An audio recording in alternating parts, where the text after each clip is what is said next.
Hello everyone, welcome back to our YouTube channel civil easy. तो जैसा कि आपको पता है, आज हमारा सितंबर स्टार्ट हो चुका है ना।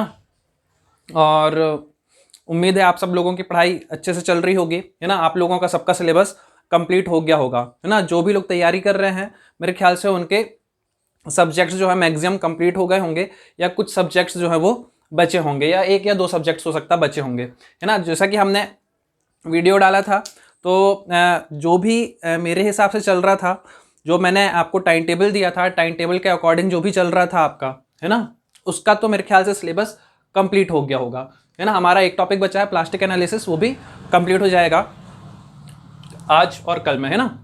तो फिर हमारा जो है सिर्फ यदि हम बात करेंगे, तो जो हमारा सिर्फ अब जो बचा है वो सिर्फ क्वेश्चंस का रिवीजन। वैसे तो मैंने साथ में ही आपके क्वेश्चंस जो हैं आपके साथ में ही करा दिए हैं, है ना। आपको सिर्फ नंबर ऑफ क्वेश्चंस की प्रैक्टिस करनी थी, जितना आपने घर में ही कर लिया, है ना। अब यदि हम बात करते हैं कि अब जो हमारे पास कितने दिन बचे हुए हैं, 25 डेज। हमारे पास कितने दिन बचे हुए हैं, 25 डेज, है ना। पहले मैं यहाँ पर लिख देता हूँ। पहली चीज, एक चीज और ये याद रखना, अफवाहों से दूर रहना। अफवाहों से दूर रहना मतलब क्या है आपका, कि बहुत सारे लोग आपको ऐसे मिलेंगे जो बोलेंगे एग्जाम नहीं होगा या एग्जाम पोस्टपोन हो जाएगा, है ना। तो ऐसे लोगों से बिल्कुल क्या रहना है, दूर रहना है उन लोगों से, क्योंकि यदि एग्जाम पोस्टपोन हुआ तो आपको नोटिस मिलेगा बढ़िया, है ना। और नोटिस मिलने के बाद आपको पता चलेगा कि आपका एग्जाम पोस्टपोन हो रहा है कि नहीं हो रहा है ना। लेकिन उससे पहले अपने दिमाग में ये वाली बात बिल्कुल भी नहीं लेके आना है कि आपका एग्जाम पोस्टपोन हो जाएगा। आप जैसे तैयारी अभी तक करते आए हैं वैसे ही तैयारी करते जाएंगे। और अगर आपने उन लोगों की बात मान ली, जो बहुत सारे ज्ञानी लोग हैं आपके, है ना, यदि उनकी बात मान ली कि एग्जाम पोस्टपोन हो जाएगा, ये वही लोग करते हैं जो पढ़ाई लिखाई नहीं करते हैं अच्छे से, है ना। तो यदि आप पढ़ाई कर रहे हो तो आप ये मान के चलो कि आपका एग्जाम 26 सितंबर को होगा, है ना।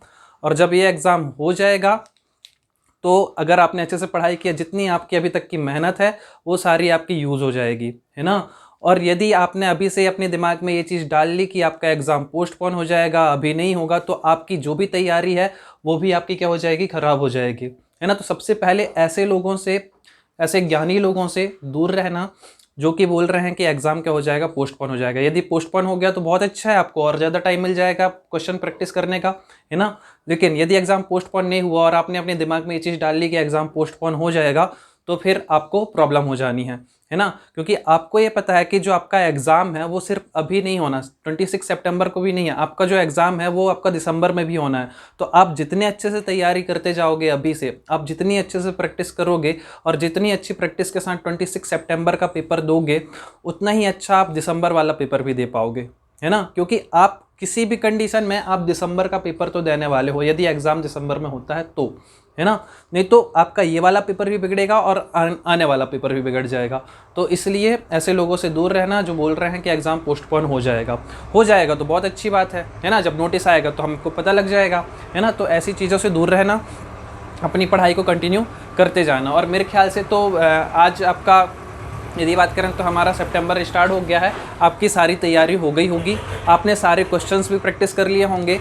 अब आपके पास इस टाइम पे इतना भी टाइम नहीं है कि आप एक्स्ट्रा क्वेश्चन प्रैक्टिस कर पाओ। आपको क्या करना है, जितना भी अभी तक आपने चीज़ों को पढ़ा है उसको क्या करना है, उसको संभाल के रखना है। आपको वो भूलना नहीं चाहिए, उसको बार बार रिवाइज करना है ना। तो उसको किस तरीके से करेंगे हम, तो देखो, सबसे पहले जो हमारा पूरा का पूरा सिलेबस है, उस सिलेबस को हमने 3 पार्ट में डिवाइड कर लिया, है ना। उस सिलेबस को हमने 3 पार्ट में डिवाइड कर लिया। यहाँ पर मैं लिख देता हूँ, फॉर MPPSC ए, MPPSC ए, ठीक है। अब यहाँ पर यदि हम बात करेंगे, हमने अपने सिलेबस को 3 पार्ट में डिवाइड कर लिया। एक तो हमारे पास होते हैं कॉन्सेप्चुअल सब्जेक्ट,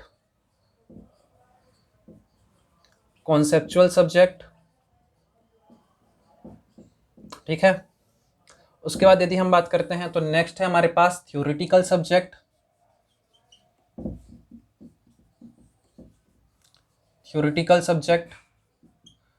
और एक है हमारे पास स्ट्रक्चरल सब्जेक्ट।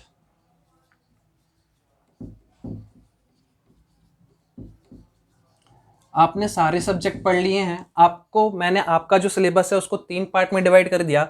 एक है हमारे पास कॉन्सेप्चुअल सब्जेक्ट, एक है हमारे पास थ्योरेटिकल सब्जेक्ट और एक है हमारे पास स्ट्रक्चरल सब्जेक्ट। अब यदि हम बात करते हैं इस पर, जो हमारा कॉन्सेप्चुअल सब्जेक्ट है, कॉन्सेप्चुअल सब्जेक्ट में हमने किसको किसको रखा है, एक तो हमारा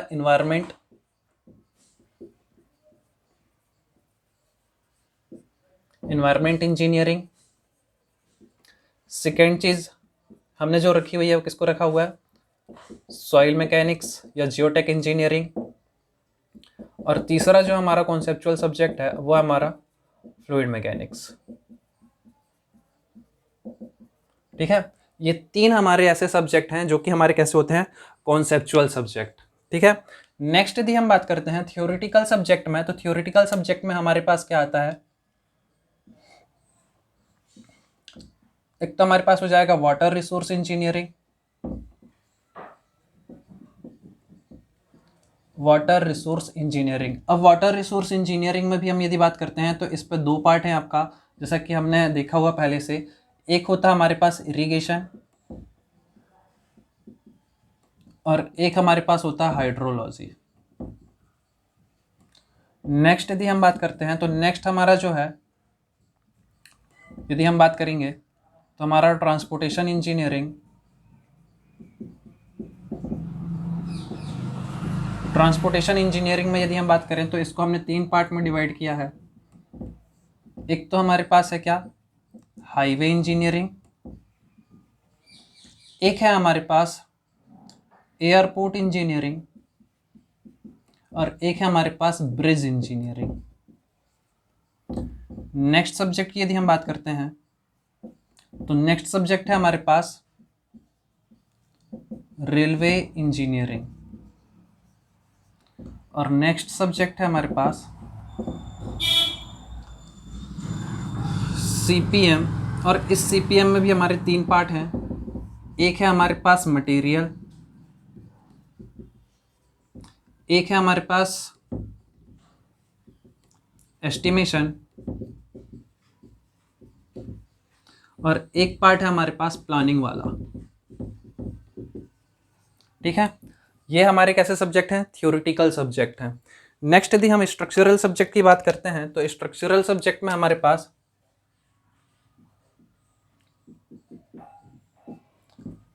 स्ट्रेंथ ऑफ मटेरियल,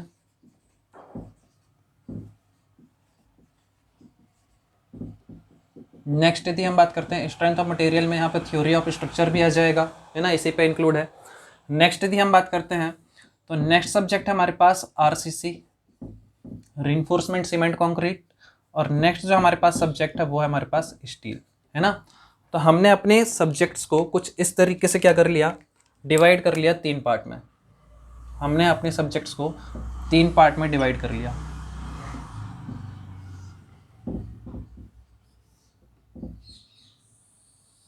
है ना। 10 सब्जेक्ट हैं आपके, 10 सब्जेक्ट्स में भी यदि हम देखते हैं तो हमारा ये इस पे आपके स्ट्रक्चरल सब्जेक्ट में आपके 3 सब्जेक्ट हो जाएंगे, कॉन्सेप्चुअल सब्जेक्ट में भी आपके 3 सब्जेक्ट हो जाएंगे और जो थ्योरेटिकल सब्जेक्ट है, थ्योरेटिकल सब्जेक्ट में आपके कितने सब्जेक्ट हैं, कहने के लिए तो ये 4 सब्जेक्ट हैं, लेकिन यदि यहाँ पर काउंटिंग करते हैं तो 1 2 3 4 5 6 7 8 9 सब्जेक्ट ऐसे हैं जो कि आपके कैसे हैं, थ्योरेटिकल है ना। तो टोटल यदि हम बात करते हैं तो टोटल सब्जेक्ट्स कितने हैं हमारे पास, टोटल जो है, टोटल हमारे पास 15 सब्जेक्ट्स हैं, टोटल हमारे पास हैं 15 सब्जेक्ट्स। अब देखो आपके पास बचा है बहुत कम टाइम, है ना, और आपने देख लिया है क्या, एनालिसिस वाले वीडियो। ठीक है, आपने सारे के सारे एनालिसिस वाले वीडियो देख लिए हैं, मैं ये मान के चल रहा हूँ। अगर आपने एनालिसिस वाले वीडियो नहीं देखे हैं तो आप जाके उन वीडियो को देख लें, आपको बहुत ज़्यादा प्रॉफिट मिलेगा। ठीक है, अब यदि हम बात करते हैं इन 15 क्वेश्चन में से, तो आपके पास 2 अप्रोच हो सकती हैं। अप्रोच की यदि हम बात करते हैं तो अप्रोच आपके पास 2 हो सकती हैं। पहली अप्रोच क्या है कि आप क्या करो, आपके पास सिर्फ 25 डेज हैं, आप क्या करो, पहली अप्रोच में एक सब्जेक्ट को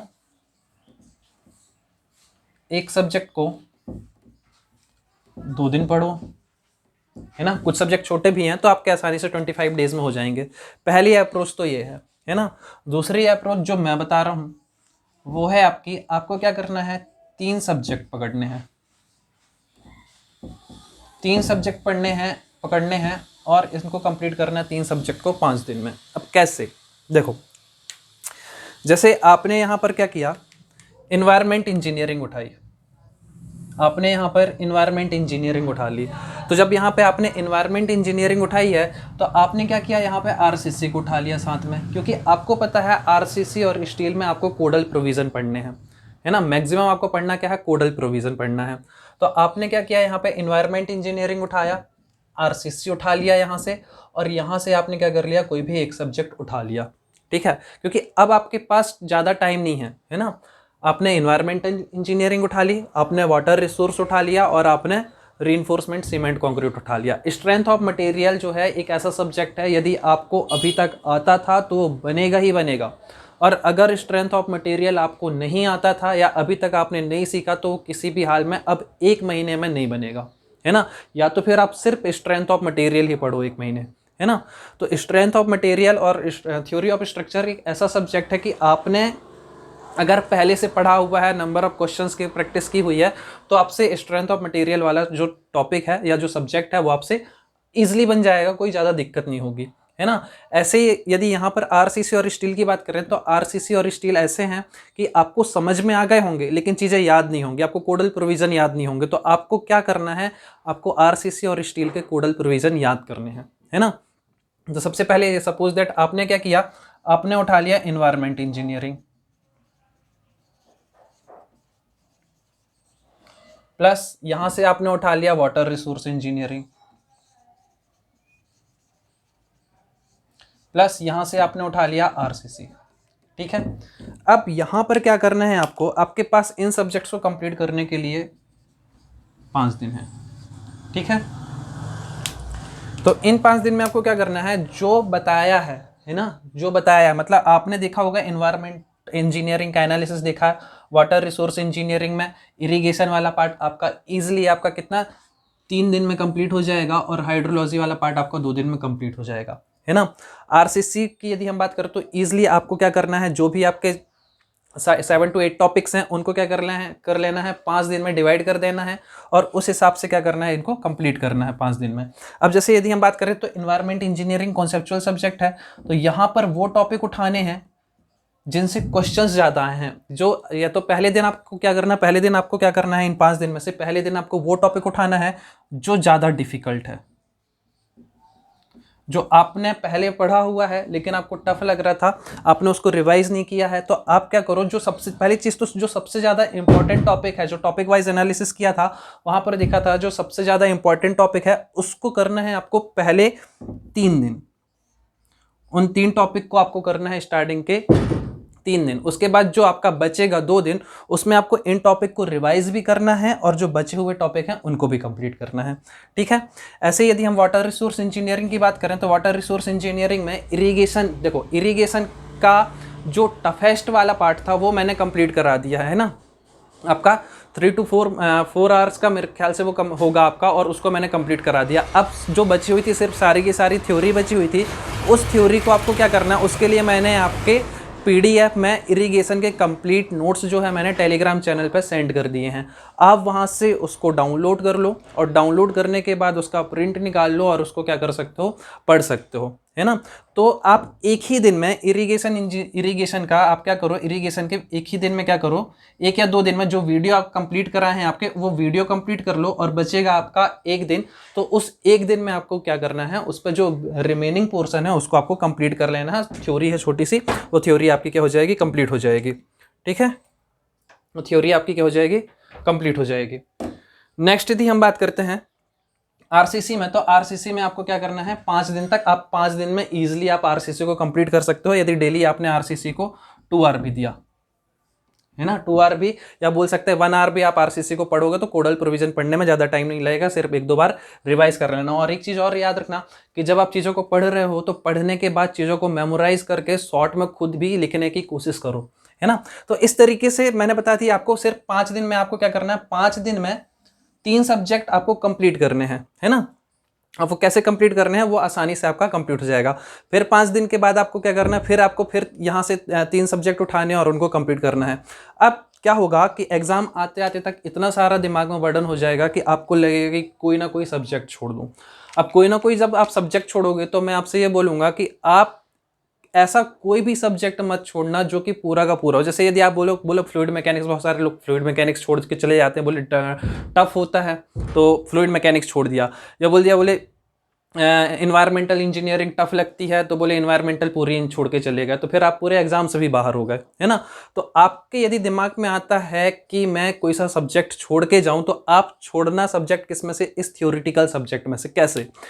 वाटर रिसोर्स इंजीनियरिंग है, वाटर रिसोर्स इंजीनियरिंग में यदि हम बात करते हैं तो यहाँ पर आपको जो छोड़ना, मान लो आपको लगता है कि मैं इसको छोड़ सकता हूँ, तो आप यहाँ पर क्या करो, हाइड्रोलॉजी के लास्ट के 3 टॉपिक पढ़ लो। स्टार्टिंग वाला पार्ट आपने पहले कभी ना कभी पढ़ा हुआ है, उसको आप छोड़ सकते हो, या तो आप बोल सकते हो कि उसको एक बार रीड कर सकते हो, ज़्यादा याद करने की आपको वैसे भी ज़रूरत नहीं है। इसके लास्ट के 3 टॉपिक पढ़ो। इरिगेशन इंजीनियरिंग में यदि मैं बात करता हूँ तो आपने वीडियो स्टार्टिंग में देख ही लिए हैं, है ना। मैंने आपका ग्रेविटी डैम वाला पूरा चैप्टर फिनिश किया है। उसके बाद के टॉपिक पढ़ो, उसके पहले के टॉपिक आपको क्या करना है, सिर्फ वीडियो देखने हैं। कभी भी आप वीडियो देख सकते हो, है ना, और आरसीसी पढ़ सकते हो। तो इस तरीके से हमको क्या करना है, स्ट्रेटजी को फॉलो करना है। और यदि आपका दिमाग में आता है कि आपको किसी भी सब्जेक्ट को छोड़ना है तो आप इनमें से कोई सब्जेक्ट छोड़ो। अब यहां पर भी देखना, रेलवे इंजीनियरिंग पूरी नहीं छोड़ देना है ना, या आप जो एक ही सब्जेक्ट में 2 पार्ट है उसका आप एक पार्ट छोड़ सकते हो। जैसे यदि हम बात करते हैं ट्रांसपोर्टेशन इंजीनियरिंग में, तो हाईवे से आपके ज्यादा क्वेश्चन आएंगे, हो सकता है आपके एयरपोर्ट से 1 या 2 ही क्वेश्चन आए। या ब्रिज इंजीनियरिंग में से सिर्फ टाइप्स ऑफ लोडिंग वाला पार्ट जो है वो कवर कर लो, है ना, जिसपे आपके बहुत सारे फैक्टर, इंपैक्ट फैक्टर वगैरह आता है, बियरिंग वगैरह है, उसको कंप्लीट कर लो। और यदि आपको छोड़ने का ही मन है तो एयरपोर्ट वाला पार्ट छोड़ सकते हो, उस पर बेसिक चीज पढ़ के। यदि आपने पहले पढ़ी है तो पढ़ो, अगर नहीं पढ़ा तो बिल्कुल मत पढ़ो।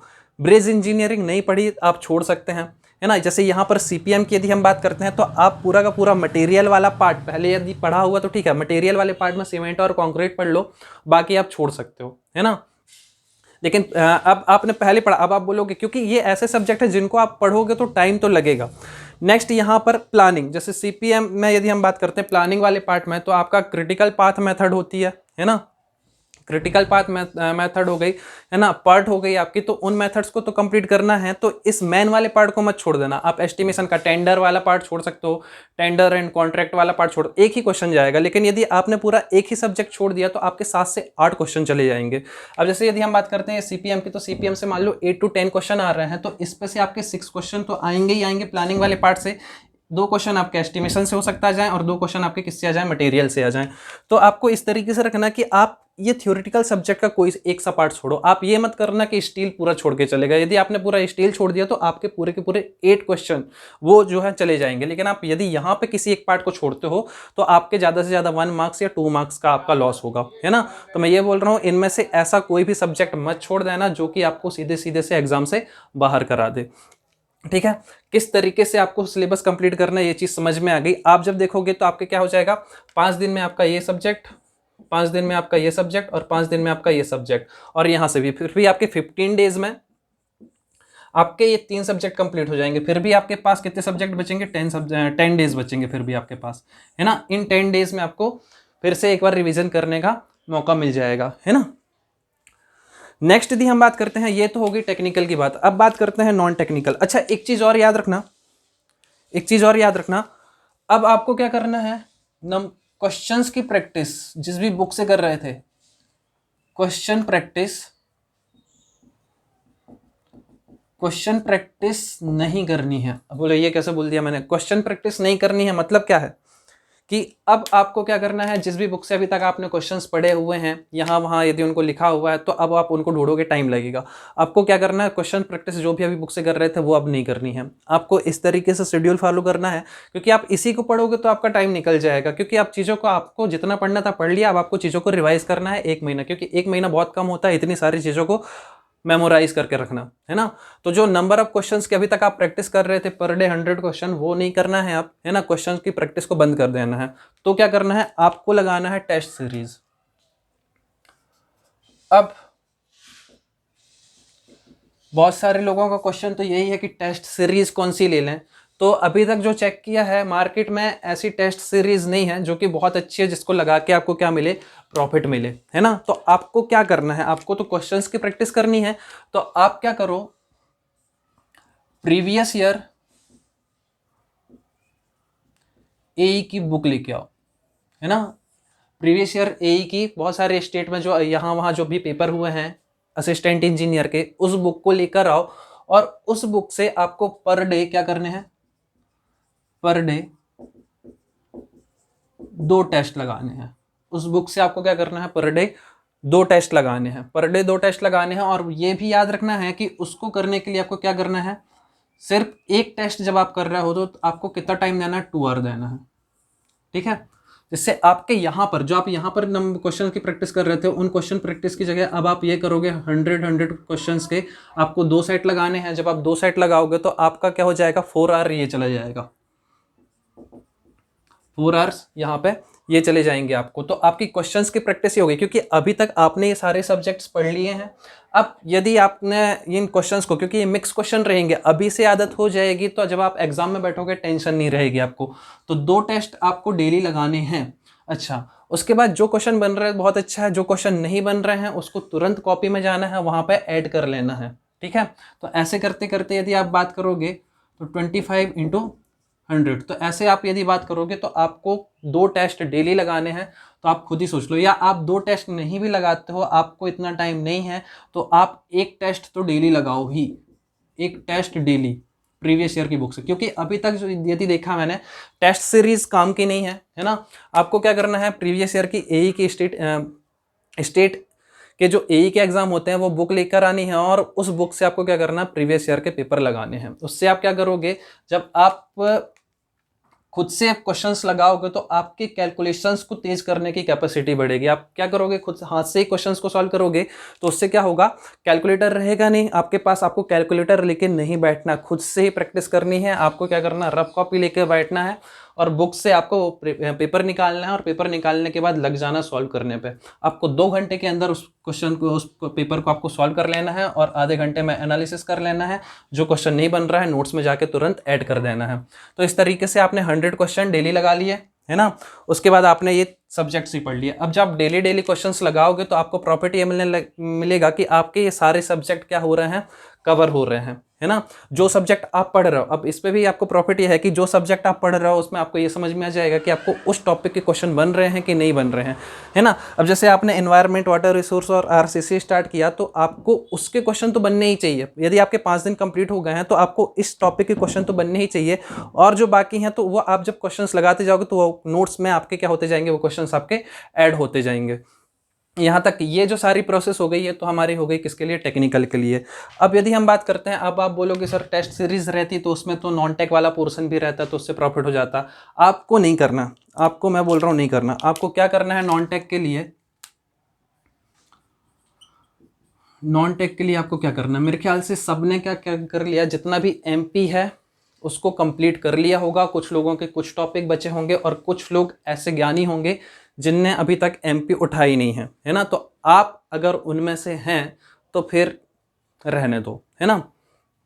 आपको क्या करना है, आपने एमपी का कुछ पार्ट तो पढ़ा ही होगा, है ना। आपको सिर्फ कुछ नहीं करना है, 25 डेज है, आपको 2 टॉपिक एमपी के डेली उठाने हैं और इसके क्वेश्चन प्रैक्टिस करनी है। अगर आपने पहले पढ़ लिया है उन टॉपिक को, देखो 2 चीज़ है, अगर आपने इन 2 टॉपिक को पहले पढ़ लिया तो आप उनके क्या करो, क्वेश्चन प्रैक्टिस करो, है ना। 2 टॉपिक अगर आपने पढ़ लिया है तो उनकी आप क्या करो, क्वेश्चन प्रैक्टिस करो। और यदि आपने उन 2 टॉपिक को नहीं पढ़ा है, यदि आपने अभी तक एमपी नहीं पढ़ा है तो आप कोई भी एक बुक उठाओ, उससे डेली 2 टॉपिक को जरूर पढ़ो। अब आप जब टेस्ट सीरीज लगाते तो उन 50 क्वेश्चन को करने के लिए आप 20 से 25 मिनट लगाते और आपसे वो क्वेश्चन बनते नहीं। अब आप उसी को आप क्या करो, 1 घंटे में आप क्या करो, 2 टॉपिक को पढ़ो, है ना। उन 2 टॉपिक को डेली पढ़ो और जब आप अगले दिन टॉपिक फिर से पढ़ रहे हैं तो इन 2 टॉपिक को रिवाइज जरूर करो, है ना। ऐसे करते करते आपके 25 डेज में 50 टॉपिक्स, तो इतने 50 टॉपिक्स तो वैसे भी नहीं है। आप बोल सकते हो कि आपके 30 टॉपिक या बोल सकते हैं 27 टॉपिक्स हैं, वो इजीली कवर हो जाएंगे। तो क्योंकि आपको कुछ रिवीजन का टाइम भी मिलना चाहिए तो इसलिए आपको क्या करना पड़ेगा, 2 टॉपिक पर डे आपको एमपी के करने ही करने हैं। अच्छा, नेक्स्ट यदि हम बात करते हैं, आपके पास एक सब्जेक्ट होता है आईसीटी, है ना। आईसीटी, तो अगर आपने आईसीटी अभी तक नहीं पढ़ा तो इसके चक्करों में मत पढ़ना। 5 क्वेश्चन आएंगे इससे, और इन 5 क्वेश्चन में से भी 3 क्वेश्चन ऐसे आएंगे जो इजीली बन जाएंगे, है ना। इजीली ये आपसे 3 क्वेश्चन बन जाएंगे, और वो जो 2 क्वेश्चन होंगे, 2 क्वेश्चन इतने टफ होंगे कि यदि आप पढ़ भी लोगे तो आपसे वो 2 क्वेश्चन नहीं बनेंगे, है ना। तो यहाँ तक की चीज़ आपको समझ में आ गई किस तरीके से आपको इन 25 डेज का यूज़ करना है ना। आपको मैं फिर से इसको समराइज कर देता हूँ। आपको क्या करना है, ये सब्जेक्ट्स हैं, इन सब्जेक्ट्स में से इनको डिसाइड कर लो। आपको 5 दिन में 3 सब्जेक्ट कंप्लीट करने हैं। किस तरीके से कंप्लीट करने हैं, जो आपका टॉपिक वाइज एनालिसिस है वहाँ पर आपकी उस प्लेलिस्ट को सामने रखना है, उस पर देखना है कि इंपॉर्टेंट टॉपिक्स कौन से हैं, उन इंपॉर्टेंट टॉपिक्स को निकालना है, और सबसे पहले आपको उन्हीं टॉपिक को क्या करना है, कवर करना है। उसके बाद जो आपको टाइम बचता है, आप क्या करोगे, जो आपने जो पढ़ा हुआ है उसको भी आपको क्या करना है, पढ़ लेना है, ठीक है। नेक्स्ट यदि हम बात करते हैं तो नेक्स्ट है आपके पास, आपको डेली एक टेस्ट लगाना है। उस एक टेस्ट में आपको 100 क्वेश्चन रहेंगे। अब आप बोलोगे बहुत सारी जगह पे ऐसा होता है कि सर्वेइंग भी आती है, तो आपके सर्वेइंग में सिलेबस नहीं है, तो मैं बोलता चलो सर्वे वाला पार्ट हटा देना, 90 क्वेश्चन रहेंगे ना, वो 90 क्वेश्चन तो आप डेली प्रैक्टिस करोगे, है ना। नेक्स्ट यदि हम बात करते हैं कि ये तो हो गया हमारा किस तरीके से हमको टेक्निकल और नॉन टेक्निकल की तैयारी करनी है। अब नेक्स्ट यदि हम बात करते हैं कि आपको यदि कोई दिक्कत जाती है ना, तो टेलीग्राम चैनल पे एक तो आप यहां से क्या करो, टेलीग्राम चैनल से इरिगेशन के नोट्स डाउनलोड कर सकते हो। कंप्लीट नोट्स मिल जाएंगे आपको इरिगेशन के, और शॉर्ट नोट्स के भी मैं क्या कर दूंगा, आपको इनके भी नोट्स आपको प्रोवाइड कर दूंगा। तो बहुत सारे लोगों के डाउट आ रहे थे, सर टेस्ट सीरीज कौन सी परचेज करें, तो मैंने बता दिया आपको टेस्ट सीरीज परचेज करने की ज़रूरत नहीं है।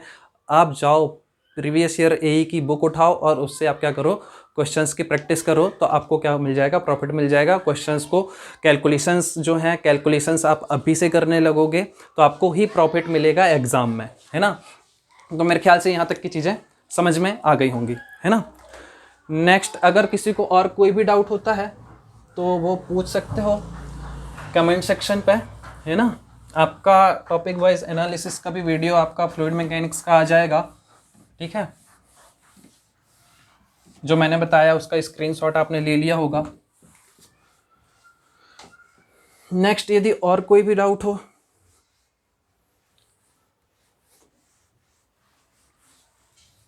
अब देखो, और यदि मैं बात करता हूँ, आपने देखा होगा कि इस टाइम पे वैकेंसी,